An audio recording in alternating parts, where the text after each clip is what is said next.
Bem, antes eu quero lembrar que o futebol paulista tá uma porcaria. Chupa, meu Vasco tem uma história. O Grêmio tá mandando no estádio Rio Grande do Sul há 4 anos. O elenco do Ceará já passou do Enem!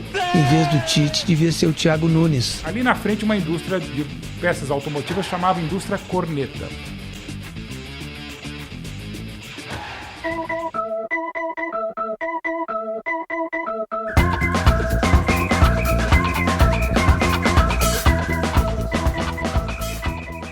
Olá, amantes do futebol! Nós somos os jogadores do Corneta Urgente.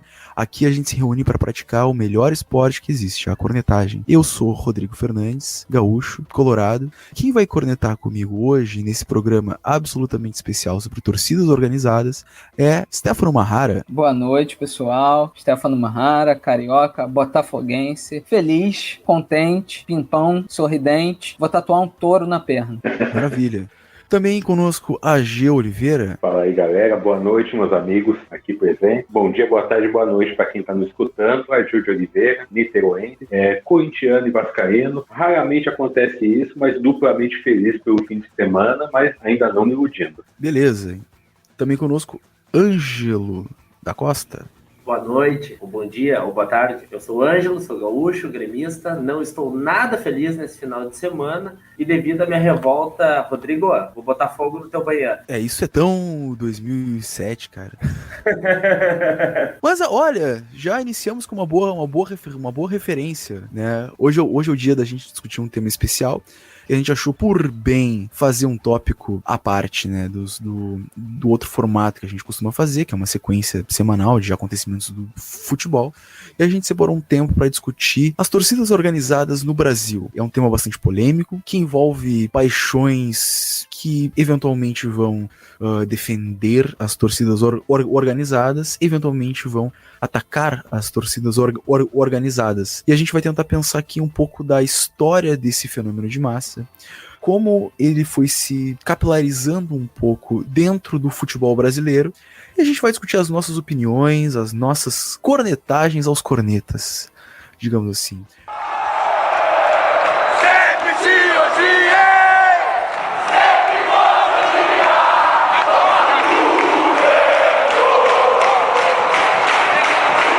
A gente inicia com uma ideia bem básica, que é o conceito de torcida. É um grupo de torcedores, um conjunto de simpatizantes de um clube, entidade ou agremiação esportiva. E vale ressaltar que o termo torcida foi dado pelo senhor membro da Academia Brasileira de Letras, Henrique Coelho Neto, que passou a denominar torcedores as pessoas que acompanhavam o futebol. Ele, torcedor do Fluminense, acompanhava os jogos onde as mulheres acabavam por ficar com as luvas que utilizavam, imagina usar luva no calor do Rio de Janeiro, né? Suadas, e torciam as mesmas para poder seguir confortáveis, digamos assim. Esse movimento chamou a atenção desse ilustre escritor, que numa coluna de jornal escreveu a seguinte frase: enquanto eles jogam, elas torcem. Ou seja, a gente já vê uma ideia que é o espectador passar a participar do espetáculo, né? Como, digamos, como uma entidade viva, ativa, que torce, que retorce, apoiando o time, fazendo que o time cresça, que o time aumente. E isso começou pela década de 20, mais ou menos. Comentários? Perceptível a relação do suor, a tensão que o jogo libera de fazer com que as pessoas suassem. Por mais que estivesse calor, as luvas eram parte da indumentária, então as pessoas estavam acostumadas. Mas durante o jogo, o tamanho nervosismo que fazia com que ocorresse tanto suor que ocorria essa torção. Isso nos remete como o futebol já estava ligado à emoção desde os tempos mais antigos. Bem interessante esse conceito, eu não conhecia. Depende. E nada mais. Se o jogo for aqui em Bangu, não tem problema não, cara. Separado vai estar suando do mesmo jeito. Então, assim, vai muito isso, vai ter que torcer muito mais do que a luva. Mas interessante esse conceito, né? E realmente, tirando a brincadeira aí, o que o Ângelo falou desde os primeiros momentos, né? Tem alguns clubes no Brasil com histórias bem legais, e o futebol é um esporte que encanta o povo desde sempre, desde que chegou. E só para avisar, tá?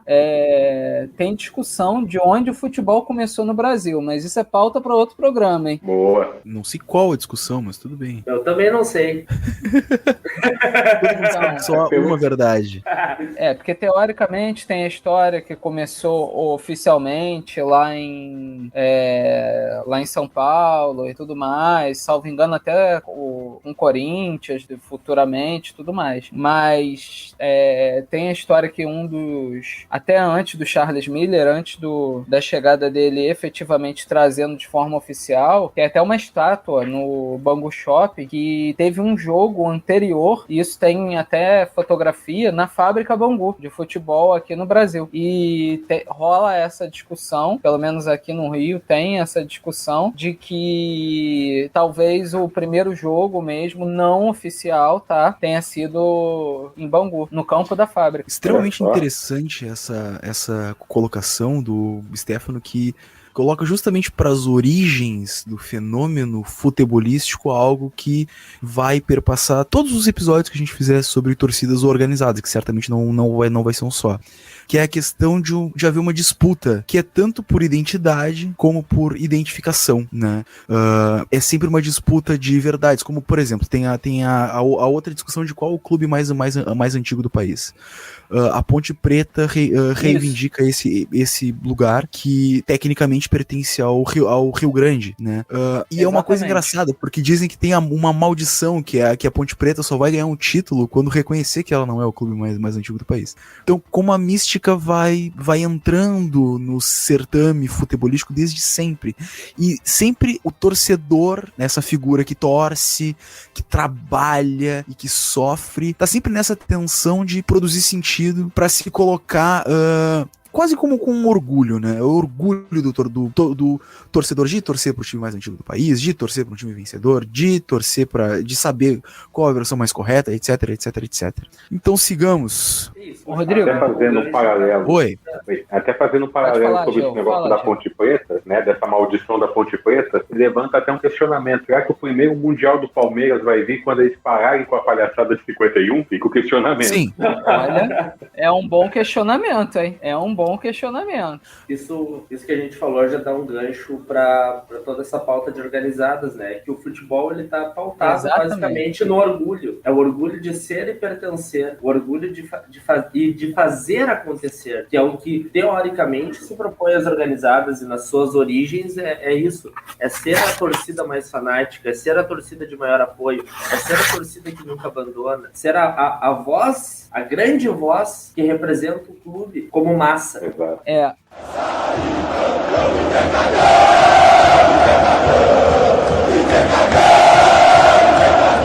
E eu queria voltar um pouquinho na questão histórica do próprio futebol para falar alguns detalhes, tá? Eu falei da questão do futebol em Bangu, da fábrica Bangu, não foi por um acaso, porque o futebol ele remonta muito a essa história do trabalho industrial no Brasil, tá? Lá no começo do século XX. E o futebol no Brasil, no caso, né? E tem essa questão toda dos trabalhadores, de que no começo o futebol não era profissional, quando se tornou ainda os jogadores recebiam muito mal. Nos anos 20, por aí, o futebol era visto como uma coisa de gente boêmia, que não era uma profissão para o futuro. Tem todos esses detalhes e, obviamente, foi evoluindo com o tempo, foi sendo mais respeitado, até os jogadores virarem os jogadores dos times principais, tá, gente? Porque, assim, é bom a gente já, que tá falando de organizada, que você tem as organizadas de times menores, que são ultra apaixonados, claro, em menor proporção, né? Mas o futebol é muito bonito que a gente vê, mas a gente vê a ponta do iceberg do futebol, né? Eu tenho alguns colegas que são jogadores profissionais e rodam aí por time da Série B, Série C, até Série D, futebol de El Salvador, joga na, Chechênia. Então, assim, tem esse lado do futebol que também é bem interessante, não é tão falado, porque o que a gente vê são as estrelas, né? O que tem é grande mídia. Mas o grosso do futebol mesmo, da paixão futebol, não é esse, tá? E aí, entrando um pouquinho na questão dos torcedores, o que o Ângelo disse faz muito sentido, porque, assim, todo mundo aqui nesse programa, todos que gravam Corneta, já foram pelo menos uma vez no estádio e sabe que é um negócio diferente você tá lá acompanhando seu time, ver, é muito diferente da emoção de você ver pela TV TV. Você, quando tá em casa vendo um jogo pela TV, ou quando você tá com seus amigos, é completamente diferente já a emoção. Então você se organizar em prol daquele time, que é uma paixão em comum de tantas pessoas ali do seu lado, traz todos os aspectos psicológicos junto, né? Você tem raiva, você tem amor, você tem alegria, você tem tristeza, em questão de segundos você transforma isso. Acho que esse é um bom ponto pra gente começar a falar desse grande amor que move um número gigantesco de pessoas com essa sensação de pertencimento ao mesmo grupo, né? Até, Stefano, é bastante interessante esse ponto que tu coloca sobre a questão psicológica, né? Bom, tem um fenômeno que... Bom, a torcida, né? Uma torcida de futebol... se a gente pensar em termos psicológicos, pelo menos em termos freudianos, né, ela é um fenômeno de massa, né, e um fenômeno de massa é o que acontece quando um grupo bastante grande de pessoas tem um ponto de identificação em comum e a individualidade acaba se perdendo um pouco dentro dessa massa. Por isso que tu fala, bom, no estádio é muito diferente, com amigos é muito diferente. Por quê? Porque a gente deixa algumas coisas de lado, que são nossas, e a gente adquire certas características que são da massa. Por isso a gente vai poder notar aqui, pelo menos nesse episódio ainda que a gente vai comentar sobre as maiores torcidas organizadas do país, como a massa tem que ver com a história institucional do clube, e como as pessoas nessa massa vivem sempre numa espécie de linha tênue entre estar amando, odiando, e tudo pode virar muito rápido. Por isso que as torcidas organizadas nos proporcionam tantos fenômenos mais bonitos, como os cânticos, como eventualmente eu já vi torcida ganhar jogo, sabe? Todo mundo já viu torcida ganhar jogo. Isso é uma coisa mágica. Assim como a gente vê destruição, brigas, pancadaria, banheiros queimando, pelo mesmo motivo. A nossa ideia aqui é pensar como que isso se relaciona com o futebol, como se relacionou ao longo do tempo, e qual, digamos que, o estado da arte disso hoje, né? Enfim, mais um comentário sobre? Vai lá, Gil. Essa coisa de torcida ganhar jogo, né? Bem, como vocês sabem, eu sou corintiano, né? E é uma das coisas que é muito atribuída à torcida do Corinthians, essa coisa de fazer a diferença em campo, tudo mais. Eu lembro que em 2001 foi a semifinal do Paulista, era Corinthians e Santos. O Corinthians tinha vantagem do empate, mas começou o jogo perdendo Santos, né? Tava 1-0 pro Santos estava se classificando, e quando chegou um dado momento, acho que uns 30 minutos do segundo tempo, a torcida do Corinthians, cara, só de lembrar, isso arrepia.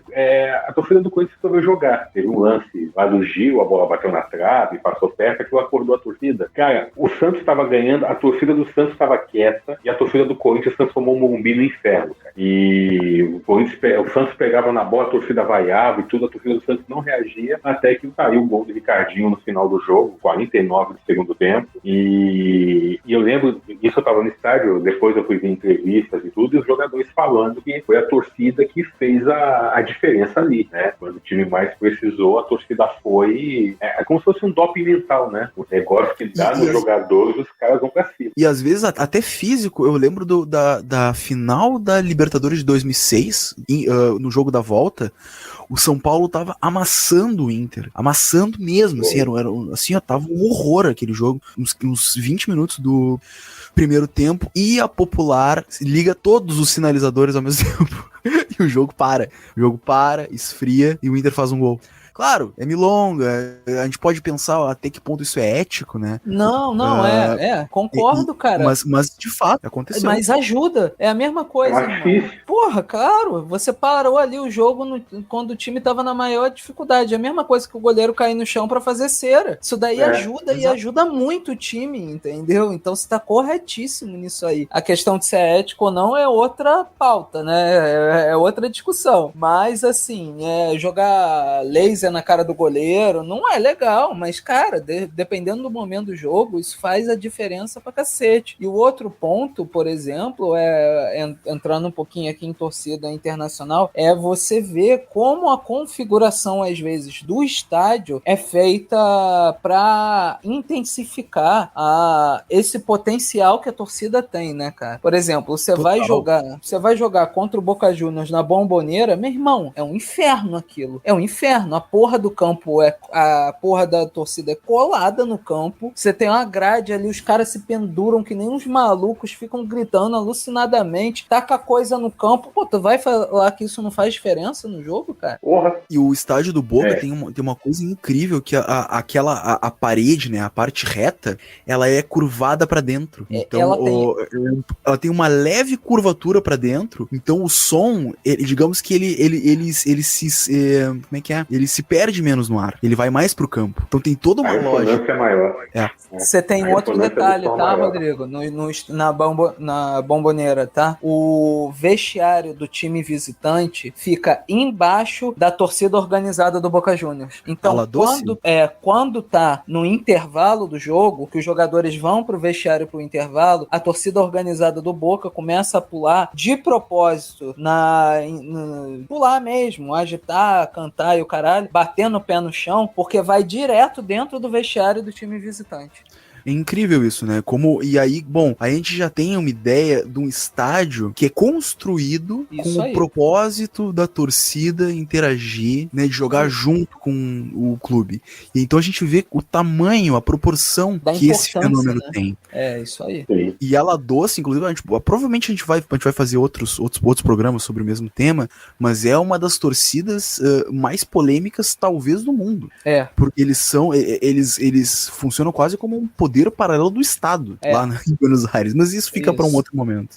Depois eu sei do que você tá falando, até a questão do bairro lá, né, de lojas no próprio bairro também tem, né, uma questão dessa. É extremamente interessante, inclusive eu tive a oportunidade de ir lá certa feita, e eu tava meio turista perdido em Buenos Aires, assim, então eu tava procurando a Bombonera pelo caminito ali, eu tava andando, daqui a pouco eu dobrei uma rua e tava o estádio do Boca. Então é um bagulho muito absurdo, assim, um bairro super pobre e tal. É uma coisa que no Brasil tu não acha, assim, tu não acha um... Isso. A arena do Grêmio hoje em dia ela é um pouco assim, mas bom, tá na entrada da cidade também, enfim. Mas enfim, né, acho que a gente pode passar pra parte do surgimento das torcidas organizadas no país. O que vocês acham? E depois a gente volta a comentar esse lance de relações, assim, que é o que mais nos importa aqui, né?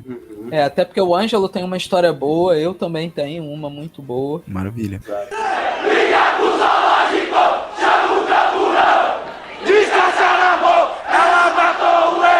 Então, as torcidas organizadas surgem na década de 40, com um movimento de torcidas uniformizadas, e teve início em São Paulo com torcedores da elite paulistana, que se encontravam nos clubes, festas e se organizavam para irem ao estádio, e sentarem em uma determinada parte da arquibancada. Já no fim da década de 60, isso muda. A partir daí, há uma nova maneira de torcer. Não há mais aquela relação presa entre clubes e seus diretores, com regras próprias e estatuto. Os grupos de pessoas criam as primeiras torcidas organizadas do Brasil. A primeira delas foi o Grêmio Gaviões da Fiel, torcida em 1º de julho de 1969. Comentários? Isso aí. A Gaviões da Fiel foi a primeira torcida, não exatamente a primeira torcida organizada, né, mas a primeira torcida que foi formalizada, né, com criação de estatuto, né, com diretrizes, com uma estrutura, praticamente uma estrutura de empresa, né. Então a Gaviões foi a primeira que deu o pontapé inicial nessa brincadeira toda. Então, tanto que parte do estatuto, eles até documentaram isso e registraram, né, sobre defender e proteger o nome do Corinthians, né, preservar a tradição, promover atividades sociais, culturais, esclarecer, né, a torcida sobre a administração do clube. Então, eles começaram a tomar parte dentro da administração do Corinthians. Eles fiscalizavam, né, tinha esse objetivo de fiscalizar e fazer a difusão, né, como é que se pode dizer, da alcunha de fiel, né, torcida mais fiel, aquela coisa da imagem, né, da torcida. Então o estatuto a Gaviões da Fiel foi a primeira torcida nesse sentido, né, de se organizar, né, para acompanhar o Corinthians, não só nos jogos de São Paulo, como pelo país todo e depois pelo mundo.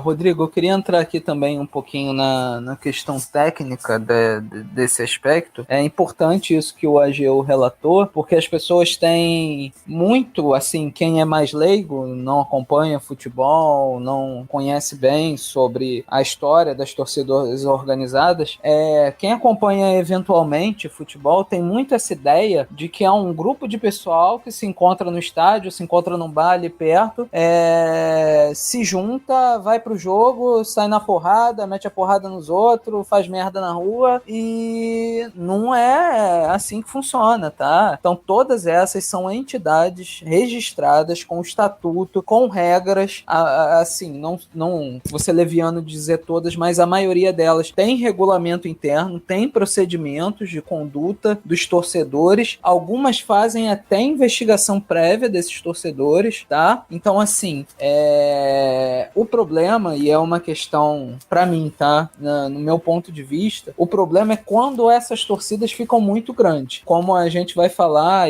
daqui a pouco das maiores torcidas do país. Na minha opinião, quando esse organismo toma uma massa tão grande, eu acho que você perde um pouquinho o controle de quem está entrando, quem faz parte, como que funciona. Mas essa galera que faz parte tem estatuto, tem regulamento, geralmente paga uma contribuição ali mensal para essas organizadas têm sede, tá? Não é na casa do fulano de tal, pode até começar assim, mas geralmente elas têm uma sede própria, tá? Tem um amigo que é flamenguista, falou todo feliz essa semana que a torcida que ele faz parte há mais de 10 anos conseguiu uma sede agora em Manguinhos. Essa semana ele estava todo contente, eles estavam reformando a sede. Então, assim, é uma coisa de fato oficial. Não é só um organismo, um mero organismo que no meio do jogo junta um monte de bandeira, faz mosaico e canta, não. O que já seria muito legal. Mas é uma pessoa jurídica de verdade ali, tá, gente? Então, é uma espécie de empresa, tá? É uma associação, tá? Não é uma empresa, é uma associação. Geralmente são constituídos através de associações. Então, é só para salientar esse aspecto técnico que não é zona de qualquer forma, tá? Stefano, só aproveitando que tu entrou nesse detalhe, eu acho muito importante a gente falou do Corinthians, né, que a Fiel surge em 1969, né, e tu falou sobre esse ponto de que, bom, as torcidas organizadas são associações. Eu queria te perguntar se tu sabe, assim, enfim, a gente tem constitucionalmente a garantia do direito à livre associação, né? Em 1969, eu não sei se a gente tinha esse direito garantido. Tem alguma ideia? Enfim, a ditadura tem uma série de questões cerceadas, de liberdades, tal. Não, Rodrigo, nessa época, justamente por a gente estar vivendo uma ditadura e ter muito a questão do regime na época, falar em combate ao comunismo e tudo mais, esse direito de se associar, de reunião, ele estava restrito. Eu não lembro qual o ato institucional que restringiu isso, não posso afirmar para você se foi o 5, se foi o 2, mas em um deles teve essa restrição ao direito de reunião, né? Teve uma redução dele. Quando a gente vai ter isso consolidado mesmo é a partir da Constituição de 88, tá? Que aí esse direito de 88, esse direito de reunião vira de fato um dispositivo constitucional e a partir disso é que começa a florescer diversas categorias nesse sentido. Então, assim, a legislação foi se aperfeiçoando nesses tempos, conforme foi progredindo com o tempo, tá? E, sem dúvida, a redemocratização do país teve papel fundamental nessa questão da organização das pessoas de toda forma, né? Você tem na Constituição direito de greve, direito de reunião, direito de ir e vir, coisas que na época da ditadura eram todas vedadas de uma forma ou de outra. E eu puxo esse ponto justamente porque, bom, a Fiel, depois, não é a Fiel, né? O Corinthians vai viver aquela questão da democracia corintiana, né? Vai participar de uma forma muito ativa do movimento Diretas Já.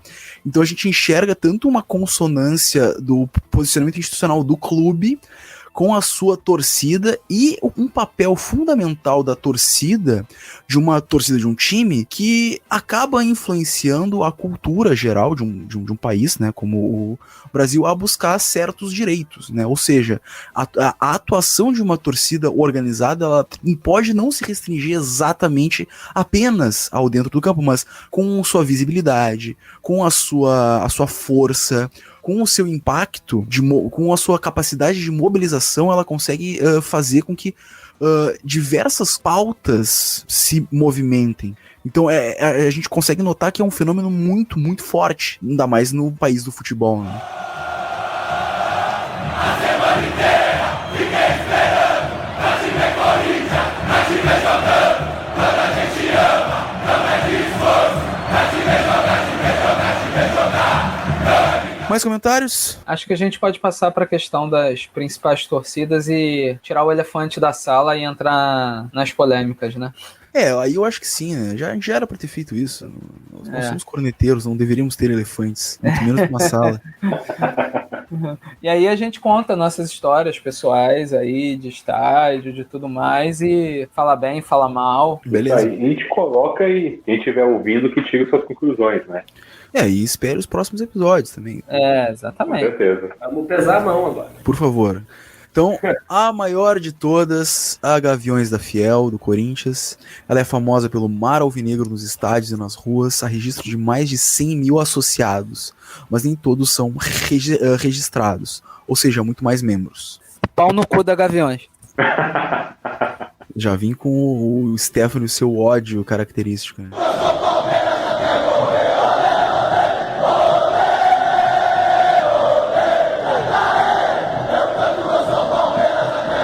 Em segundo lugar, olha que interessante, né? A Mancha Verde, que é a Palmeiras, o maior rival do Corinthians, né? Organizada no caso, as duas, né? São escolas de samba também. Desculpa o corte, mas muito do número delas ser tão alto vem por ser escola de samba. Faz sentido mesmo. Faz sentido. De fato, faz sentido. Tem 20 mil a mais que o terceiro colocado.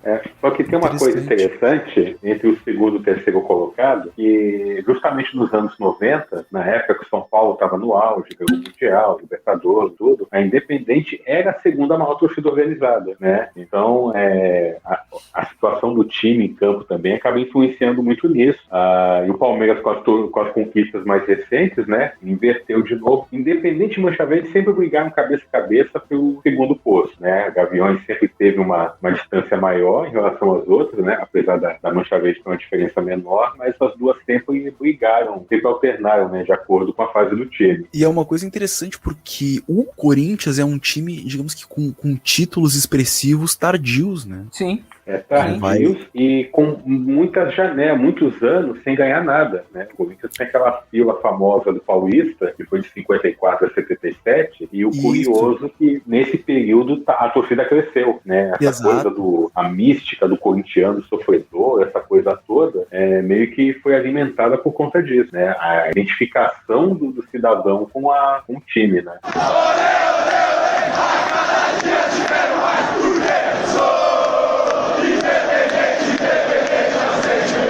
Mas prossiga a lista, Rodrigo. Sigamos. Em terceiro lugar, a Independente do São Paulo. É a maior torcida organizada do São Paulo e conta com 70 mil associados. É uma torcida que também é conhecida pelas confusões nas quais se envolveu. São eles que estão na Batalha do Pacaembu, né? Em quarto lugar, Raça... Não, é a Copinha, não é? É a Supercopa de Juniores. Isso. Palmeiras e São Paulo, né? Isso. E você é rubro-negro, trate logo de correr. Ela veio seus guerreiros, ela veio pra te fuder. Quarto lugar, Raça Rubro-Negra, com mais ou menos 61 mil sócios. Quinto lugar, a Força Jovem do Vasco, Rodrigo, só te cortando, desculpa, Oi. só te cortando relacionado à torcida do Flamengo, eu queria fazer uma consideração aqui, porque o Flamengo ele é um pouco atípico, tá? Eu não sei contra os outros times, tirando o Botafogo, que obviamente eu vou poder falar das outras torcidas, mas o Flamengo ele tem algumas torcidas com números bem grandes. Então, por exemplo, você vê a Gaviões, o Ageu vai saber falar melhor do que eu, mas a Gaviões provavelmente é disparada a maior torcida do Corinthians, né? Já no Flamengo, a Raça, ela compete muito com a Jovem do Flamengo, né? A torcida Jovem do Flamengo também tem um número de associados absurdo, tem uma rivalidade entre elas e é também uma torcida gigantesca. Então, em número de torcedores absolutos, de torcida organizada, eu não sei nem dizer qual dos times tem mais, porque o Flamengo tem essas duas torcidas que são bem expressivas. No caso do Corinthians, além da Gaviões, a segunda maior organizada deles é a Camisa 12, né? Que ela não chega a figurar entre o top 10, assim, ó, ela nem se compara ao tamanho da Gaviões, só que é a torcida mais expressiva que tem. Às vezes, há episódios de rivalidade, né? Dentro, em arquibancada, por causa de espaço, de bandeira, essa coisa, costumam rolar aí uns estranhamentos. Mas, da mesma forma que tem esse caso do Flamengo, o Corinthians tem, só que uma proporção um pouco menor, né? Até pela diferença do tamanho da Gaviões para a Camisa 12. Nós somos a marca do clube que vai gerar. Amigo, eu sou vascaíno, eu sou bacalhau. A Força Jovem do Vasco, em quinto lugar, com 60 mil torcedores. Em sexto lugar, a Galoucura, do Atlético Mineiro, também com em torno de 60 mil associados. Não temos o número aqui. Em oitavo lugar, a Fúria Jovem, do Botafogo, com cerca de 58 mil sócios. Stefano, comentários sobre o Botafogo? Assim, sem dúvida em números absolutos e de organização, a Fúria é a maior torcida do Botafogo disparada, tá? O Botafogo tem um fenômeno engraçado, porque primeiro ele tem várias torcidas associadas à bebida. Você tem a Fogoró, você tem a Bota Chopp, então tem essa questão engraçadinha, e ele é bem fragmentado de torcida, tá? Você tem torcidas com números razoáveis dentro do estádio, você vê as faixas e tudo mais, com números razoáveis, e tem, mais pra frente eu vou falar um pouquinho de uma outra que eu ainda não citei, que eu cheguei a acompanhar, não fiz parte oficialmente, tá? Mas cheguei a acompanhar alguns jogos junto com eles, até em bandeira, essas coisas do gênero. Mas aí a gente fala daqui a pouquinho. Em nono lugar, a torcida jovem do Santos, com em torno de 45 mil sócios. Em décimo lugar, os fanáticos do Atlético Paranaense, com... Não temos o número aqui. Não temos o número da torcida do Atlético Paranaense e da torcida do Cruzeiro. Nós sabemos que gira nessa casa dos 40 mil sócios, mais ou menos. Porra! Tá marcado, 4 da tarde, no domingo, dá porrada na cara de flamenguista, filha da puta, na Rua Almirante de Barros, porra! Tá marcado, calma aí, eu acho que 4 horas da tarde é exatamente o mesmo horário do jogo. Que jogo? Do Vasco. Que Vasco, pô? Teu time. Meu time é Vasco, caralho! Agora temos um tempo para deixar a discussão livre e a gente destila o nosso ódio, o nosso amor pelas torcidas organizadas. Se matem agora. Ângelo, você começa, que você já estava lá querendo contar a sua história, e já pode destilar o ódio junto. Então, primeiro eu vou contar a história sobre a torcida ganhar jogo. E o meu primeiro jogo dentro do estádio foi no nosso saudoso Olímpico Monumental, e foi Grêmio 4, Ronaldinho 2. Todo mundo sabe a clássica história das caixas de som, o retorno do Ronaldinho, etc e tal. Hoje, até segundo várias fontes jornalísticas aqui do nosso amado Rio Grande do Sul, temos a informação de que, na verdade, foi realmente o Ronaldinho que não voltar, que se botou muita culpa no Assis, mas que foi o Ronaldo, que queria curtir praia, canalha. Então, o que acontece? Esse jogo, quem conhece a história do futebol, tá ligado que tinha todo um clima de guerra e a torcida enlouquecida, xingando, querendo matar o Ronaldinho Gaúcho. E o jogo estava 2-0 pro Flamengo, e foi bem aquele momento, assim, parece cena de filme. A torcida olha e, não, nós não vamos deixar esses loucos ganhar, né? Vocês estão loucos. A gente armou tudo isso, a gente tá enlouquecido xingando o cara e vamos perder essa partida. E aí o 2-1, 2-2, 3-2, 4-2. E eu tava na torcida organizada, na geral do Grêmio. E ali eu vivi uma coisa que, depois do que aconteceu ali na arena, cena, nunca mais ia acontecer, infelizmente, que é a Avalanche, que era muito legal. A não ser que fosse meio boca aberta, que era fácil de você esmagar, mas era muito legal mesmo. E ver a emoção da torcida sendo parte dela naquele jogo foi fantástico. Até porque foi um dia que a torcida estava unida, querendo fazer o que uma torcida organizada teria teoricamente que fazer. Apoiar o time, cantar, gritar, xingar, fazer o papel de ser a voz, a voz de todos os torcedores, não só do torcedor que está no estádio, mas representar toda a torcida, apoiando o time, fazendo o time pra frente, fazendo o time vencer o jogo. Oi, pode dizer? Não, eu só queria pegar uma vírgula nisso que tu coloca, assim, especificamente sobre essa questão da Avalanche, né? De como as torcidas organizadas são responsáveis, na maioria das vezes, pelos gestos e pelos cânticos que identificam os clubes, né? A maioria dos cantos são de organizadas, né? E o gesto como a Avalanche é da geral, né? Então, todo mundo conhece o Grêmio pela Avalanche, né? Então... Com certeza, com certeza. E da mesma maneira que tem todo esse ponto positivo, tem outros pontos negativos que normalmente quando vemos problemas em relação aos clubes, infelizmente, para não dizer sempre, mas a grande maioria das vezes são torcedores que estão nesses setores, que tem cânticos racistas, homofóbicos, N coisas, xenófobos também, por que não? Inclusive, esse final de semana teve uma situação aí que eu acho super chata, que a torcida do Cruzeiro parecia ser o estádio inteiro, inclusive, com cantos homofóbicos para a torcida do Grêmio, assim, para com o Grêmio, não para a torcida. Ângelo, é interessante, assim, você ressaltar isso, cara, porque é o que eu falei, todo mundo que vai no estádio sabe que ali na hora você se transforma, irmão, mas não justifica de forma alguma você ter atitude racista, homofóbica, xenófoba, para com outra torcida, outra pessoa, outro time, né? E eu acho interessante essa questão que você falou de parece o estádio inteiro, que geralmente né, cara? Porque há algum tempo atrás, não sei se vocês lembram, tinha muito, quando o goleiro ia bater tiro de meta, você xingar o goleiro de viado. Era uma coisa assim que rolava praticamente todo o jogo em diversas torcidas diferentes. Então é bem interessante essa questão que você falou aí, cara. Inclusive, até aproveitando esse gancho, tem um cântico da torcida do Grêmio que falava, eu vou reproduzir, tá? Como era, e ainda muitas vezes cantam, que fala assim, ó, em relação ao Internacional, e diz: chora macaco imundo que nunca ganhou de ninguém. E a justificativa que sempre foi dada é que seria macaco no sentido de involuído em relação à evolução do ser humano, etc. e tal. Pelo bem ou pelo mal, tem palavras que, né, não devem ser utilizadas de jeito nenhum. E aí eu vi acontecer de ter partes da torcida, na qual eu me incluo, que quando canta essa música, na hora da palavra macaco, é tão simples, troca por colorado. Pronto, chora colorado imundo que nunca ganhou de ninguém. Legal, tô xingando isso. Não tô sendo racista de nenhuma maneira e tô xingando a outra torcida. É simplíssimo. Trocou uma palavra, acabou esse problema nessa letra. Mas o que tu ia falar, Rodrigo? Que tem a justificativa que eu mais gosto sobre esse cântico aí é que os torcedores do Inter no estádio dos Eucaliptos subiu em árvores pra ver o jogo. Essa é a melhor de todas. Essa é absurda. Meu Deus do céu.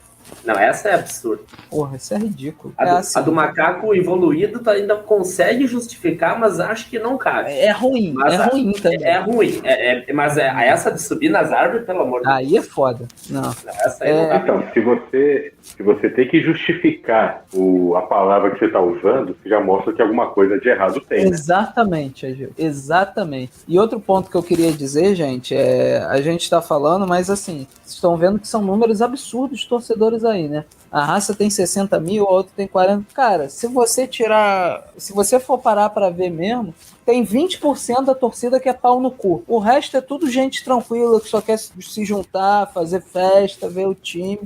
Mas você tem ali, eu me recuso a acreditar que seja a maioria sempre, tá? Eu me recuso a acreditar que seja a maioria, mas você sempre tem ali 20% que é pau no cu e faz esse tipo de coisa aí, né? Que não é legal, né, gente? A gente tá no século XXI, não precisa disso, né? Sem contar as brigas dentro das torcidas, né? E aí tu tá lá num jogo e aí dá uma Pra briga caralho. os caras estão torcendo pelo mesmo time. Por N motivos e normalmente motivos extremamente imbecis. Pronto. Aí dá uma briga generalizada e o time e o clube toma uma punição severa, perde mando de campo, N coisas, ou tem setor barrado. Ô, Ângelo, eu vou te contar de uma quando eu tava acompanhando um jogo para quem sabe, já foi no Newton Santos, né? A leste inferior geralmente é onde fica uma parte das organizadas. E antes da Fúria tomar algumas punições e ser proibida de entrar em estádio, eles ficavam lá. E por um acaso nesse jogo eu fui com alguns amigos e eu tava no meio ali da galera da Fúria. E assim, todo mundo que já foi pra organizada alguma vez sabe que você tem um princípio, né? Seu time tá atacando, você não balança a porra da bandeira na frente, porque seu time tá atacando, entendeu? Quando a bola sair, quando outro time estiver atacando, você balança a bandeira.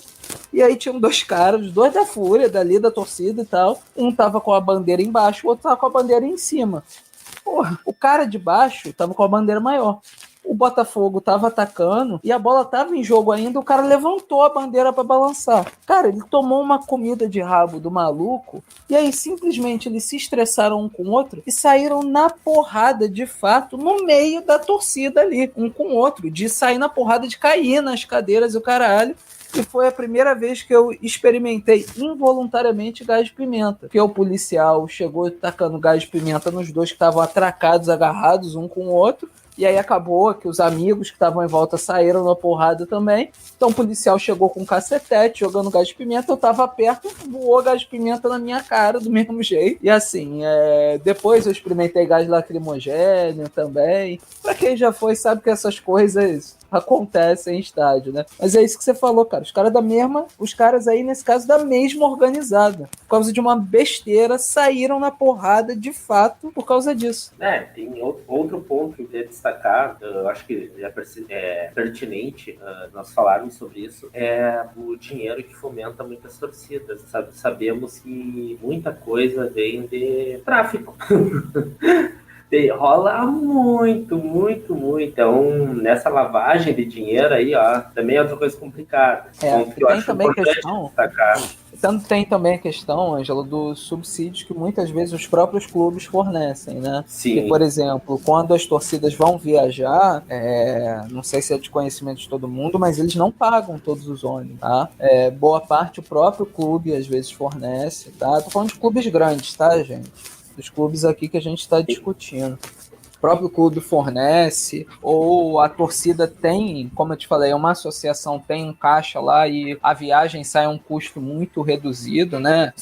Quem já eu nunca viajei, tá, com organizada, mas quem já viajou fala de, viajar para o Rio Grande do Sul com a passagem saindo por 30, 40 reais, entendeu? Coisa que a gente sabe que qualquer rodoviária que você for vai ser 7 vezes esse preço. Então tem muito subsídio de ingresso, tá, para torcida organizada, porque obviamente quem tá lá todo jogo, essa galera não é rica, a maioria, tá? A maioria das pessoas que fazem parte de organizada não são ricos e não tem condição de fazer isso. Então, a organizada tem muito subsídio de ingresso do próprio clube, né? É importante a gente falar disso. Essa pauta, ela vai acabar nos levando, de uma forma ou de outra, à questão da elitização nos estádios, né? Do custo do espetáculo, né? De como isso afeta o tipo de público e o que se espera de um público dentro de um estádio, né? Talvez uma pergunta que possa ser bizarra, mas e ao mesmo tempo que eu acho ela bizarra, eu acho ela desrespeitosa, mas eu acho ela extremamente adequada. O futebol de hoje é as torcidas organizadas cabem no futebol de hoje, no futebol moderno? Eu tenho dúvidas. Cara, eu não tenho não, tá? E aí é um ponto que eu vou já fazer a minha defesa aqui. Eu falei que ia meter o pau, como tô metendo, como acho que quando cresce muito vira zona, vira bagunça, perde o controle, perde a identidade, você não sabe quem mais faz parte do organismo, e eu vou fazer a defesa aqui das organizadas, porque se você tem um estádio bonito com bandeira, com mosaico, com fogos e, cara, quem faz isso é organizada, tá? Não é seu clube, seu clube não vai fazer isso, quem faz é a torcida organizada, que às vezes pra galera pode não saber, quando você vê lá aquele mosaico gigantesco, as faixas já lá instaladas, muitas vezes a organizada vai um horário mais cedo, se o jogo for cedo, um dia antes, entra no estádio com autorização, coloca lá as faixas, deixa a bandeira lá, já deixa as coisas preparadas para o dia seguinte, tá? Então, assim, por exemplo, o jogo 11 horas da manhã, não tem como o pessoal da organizada entrar tão mais cedo assim, não vai ter o esquema de policiamento liberado para isso. Então, muitas vezes vai 10 representantes da organizada e instalam já algumas coisas lá, preparando para o jogo do dia seguinte, tá, pessoal? Então, para mim, as organizadas cabem, só que você tem que ter cuidado com algumas coisas. E aí entra muito do tipo de punição que se tem no Brasil para os atos criminosos cometidos por essa organização de pessoas que não necessariamente é a torcida organizada em si, tá? Então, enquanto você não pensar em punir o CPF e focar no CNPJ, para mim nunca vai acabar, tá? Eu gosto muito, e eu repito isso a todos os ventos, do modelo que a Inglaterra adotou para combater os hooligans, tá? E foi quando eles começaram a punir o CPF, o torcedor que vai lá, faz merda, bate no outro, mata, taca fogo, e banir esse cara do estádio, prender esse cara, que aí foi começando a melhorar. Quando você visa só a punição na entidade, para mim fica um pouco frágil. Mas quanto à questão de custo, não sou a pessoa mais indicada para falar se vale, quanto isso custa por um clube mensalmente, mas quanto à questão do espetáculo em si, eu ainda acho que as organizadas têm papel importantíssimo. Eu até não me referia ao papel, né? O papel é óbvio que tem, né? Mas há uma espécie de modificação da relação entre torcedor e clube, né? Hoje em dia eu enxergo que há uma espécie de... O torcedor hoje, ele não é exatamente um torcedor, ele é meio que um consumidor, né? Isso acaba modificando como uma cobrança é feita, acaba modificando como ele se enxerga como pertencente daquela entidade, etc. Eu acho que tem muitos fatores. Obviamente, eu acho que as torcidas organizadas, elas têm que caber, né? Mas eu sinceramente não sei. Eu concordo com o que vocês falaram e queria complementar um detalhe que o nosso querido, quase o Cebolinha veio de novo, hein? O nosso querido Stefano falou o seguinte: as torcidas organizadas, elas também têm um ponto importante que eu esqueci que houve aí, cara. Eu esqueci que eu ia do nada o cara começou a que isso, velho? É um branco. Vai, Angel, vai que o Ângelo deu defeito. Eu logo volto. Efeito de cubra. Eu perdi o foco aqui, cara.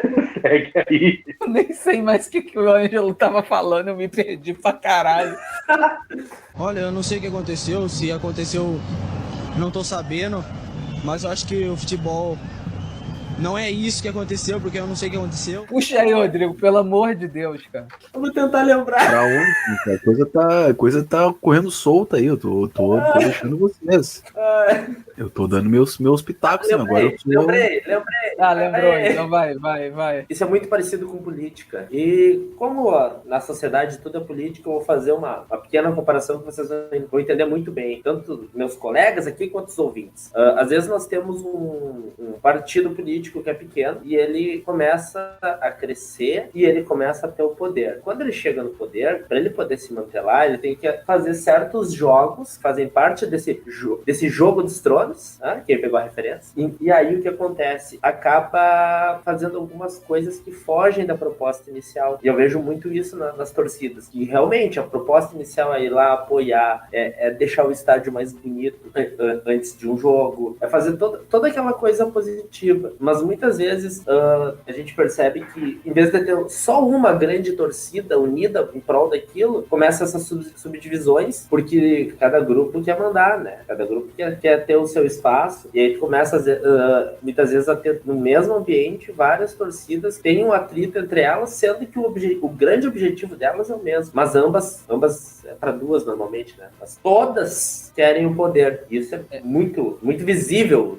nos estádios. Principalmente quando tu está lá, ou tu conhece alguém que faz parte de alguma organizada, que fica sabendo de alguns detalhes a mais que não chegam na mídia. Era isso que eu ia falar.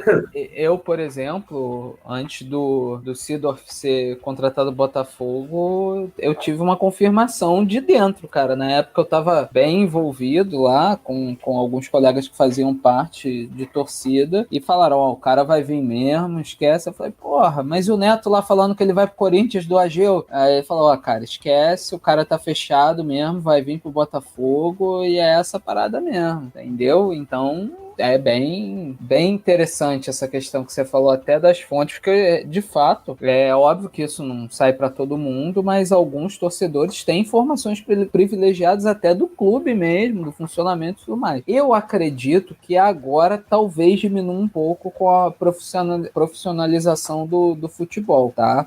Talvez diminua um pouco tanto a questão do potencial das organizadas, quanto com a questão das informações mesmo que chegam para eles, né?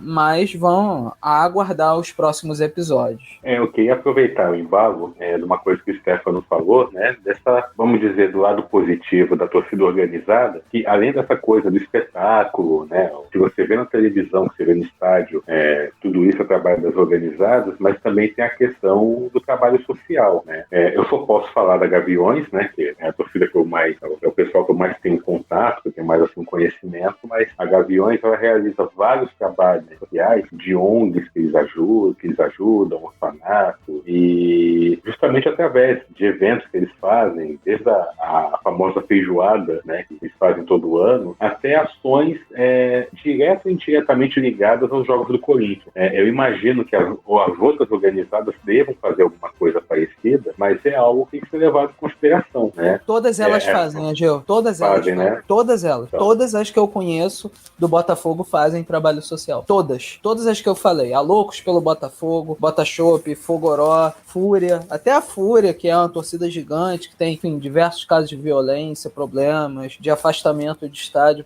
pelo próprio Ministério Público. Eu acho importantíssimo o que você falou, porque todas elas, de uma forma ou de outra, fazem uma arrecadação de alimentos, fazem uma campanha do agasalho. Todas elas têm trabalho social. Inclusive, quando você tem até eventos isolados, fatalidade, seja questão de enchente, desabamento, deslizamento, algumas das entidades, inclusive a Gaviões, já fez parte dessa coisa de arrecadação de alimentos, de multirão, dessa coisa toda. Então é algo também que a gente tem que levar em consideração, né? Eu acho importante a gente falar que é isso, tá, gente? A intenção do programa de hoje, né, acho que de todo mundo, né, Rodrigo, Ângelo, Ageu, não é demonizar a torcida organizada não, tá, cara? É entender melhor esse fenômeno sem esgotar o tema, porque é um tema que tem discussão extensa. É entender como funciona o fenômeno torcida organizada, que pelo menos para mim, como eu disse, eu acho parte integrante importante dos clubes de futebol. Então, não é demonizar a torcida organizada a nossa intenção aqui hoje, não. Com certeza. Inclusive, a nossa função aqui é tentar falar de uma maneira relativamente isenta e mostrar como a torcida organizada é legal e tem potencial de ser realmente legal, porque é o que eu comentei antes, o princípio norteador dela, o que faz ela existir, é a coisa mais legal do futebol, é a emoção, é a alegria, é tornar o espetáculo maior ainda. Só que, como qualquer coisa que é composta por humanos, tem falhas, tem defeitos, tem N problemas. E aí, infelizmente, também episódios isolados e outros não tão isolados assim, fazem com que crie-se uma má fama em torno delas. Até porque o futebol, como alguns outros âmbitos, por ser passional, ele nos desperta as melhores e as piores coisas que nós temos.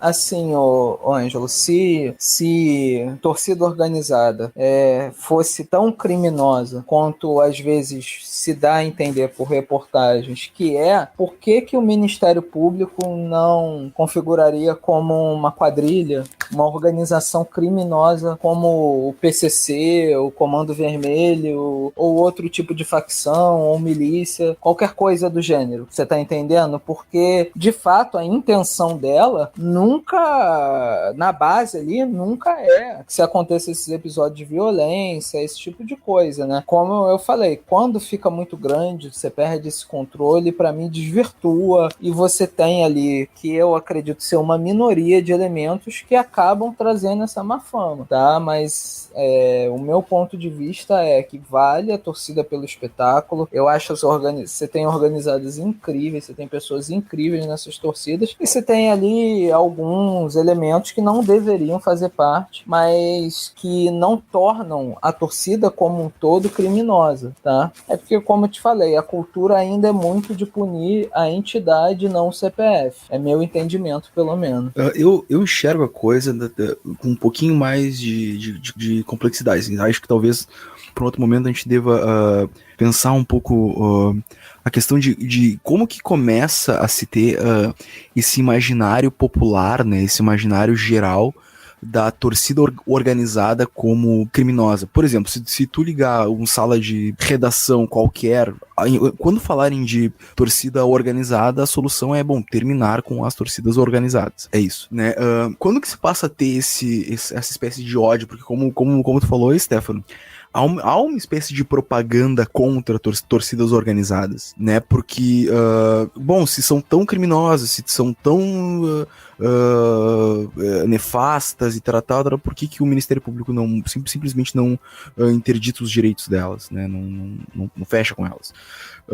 Então eu acho que tem uma coisa que é extremamente discursiva, que vem num bojo de uma modificação social e estética do futebol, né? Que tem que ver com o fenômeno da arenização dos clubes, até esse termo que a gente usa, a ideia de profissionalização. Isso vai causar efeitos em como se torce, como se consome o espetáculo. Né? Exatamente, Rodrigo. Eu concordo contigo, tá? Como eu disse, a questão do Ministério Público também, você também ressaltou aí. E a questão do fenômeno de como tá modificando, você falou muito bem, a forma de torcer, tá? Porque hoje você tem o futebol gourmet, né? É o futebol artesanal, que é aquela questão do estádio virou um programa caro, tá? Principalmente em grandes jogos. Você vai ver um jogo ali pelo Brasileiro contra o time que não é rival e tudo mais, mas você pega um clássico, você pega um jogo importante, uma Libertadores, uma Copa do Brasil, custa uma fortuna pra você ir ver o jogo. O estádio hoje tem uma minoria pra maioria, você tem uma minoria do estádio dedicado pra maioria das pessoas, e a maior parte do estádio é pra uma minoria, que é quem pode pagar aquele ingresso absurdo. Que assim, eu não sei qual foi a última vez que vocês foram no estádio. Eu fui há 9 dias atrás ver Botafogo e Juventude, até falei no programa passado. Cara, se você for pensar, eu falo aqui em valores pra vocês. Foi R$60 de ingresso, mais 26 de estacionamento, mais ali uma cerveja que você toma, um negócio que você come. Quando você vê, você gastou R$200 assim, de uma hora pra outra. Então assim, é todo mundo que pode pagar?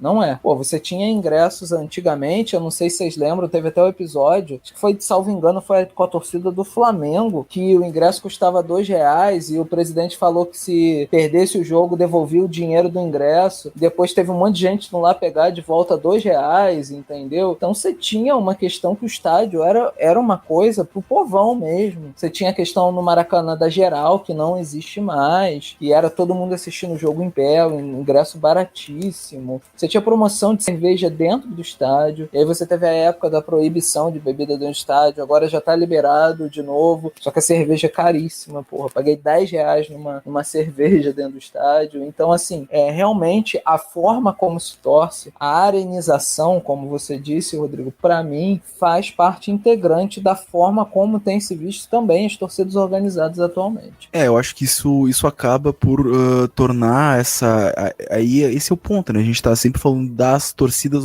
organizadas, mas a gente tá falando do futebol sempre, né? Então é uma coisa que a gente vê que não se separa exatamente, não são fenômenos separados. A concepção tanto mercadológica como estética do que é o futebol, né? Do que é o futebol hoje, do que era o futebol há 30 anos atrás, 70 anos atrás, e qual a relação que é permitida entre público e time, né? Então chegamos ao final da partida, agradecemos pela companhia, e se você também quiser cornetar, nos siga nas redes sociais, estamos no Twitter e no Instagram como @corneturgente. Se quiser mandar aquela mensagem cheia de amor e ódio, nosso e-mail é corneturgente@gmail.com. Não se esqueça de assinar o nosso canal no YouTube, logo faremos lives, olha só. Procura pela gente lá, Corneta Urgente. Então é isso, companheiros queridos, um abraço. Beijo, gente. Um beijo, um abraço pra todos. Obrigado Tchau, aí pelo programa, pessoal. Grande beijinho Valeu, pra cada um.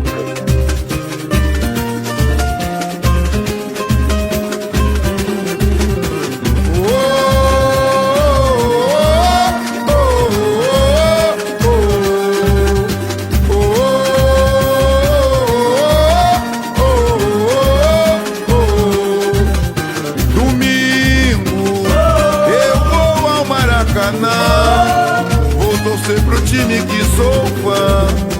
Vou levar foguetes e bandeira, não vai ser de brincadeira, ele vai ser campeão.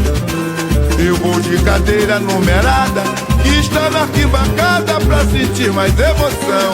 Porque meu time bota pra perder, e o nome deles são vocês quem vão dizer.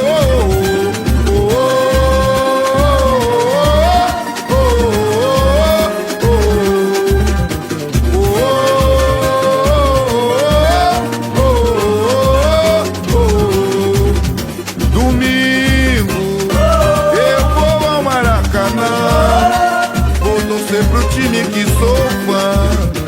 Vou levar foguetes e bandeira, não vai ser de brincadeira, ele vai ser campeão. Eu vou de cadeira numerada, isca na arquibancada pra sentir mais emoção. Porque meu time bota pra perder, e o nome deles são vocês quem vão dizer.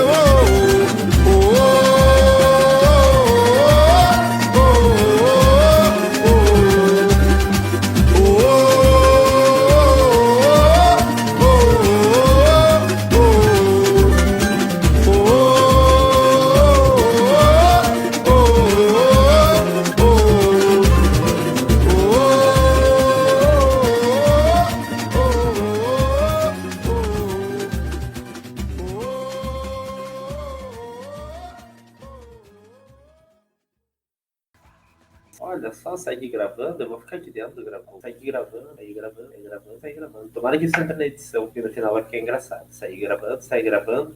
Passou a cena pós-crédito, passou. Hooligans! Ultras! Pô,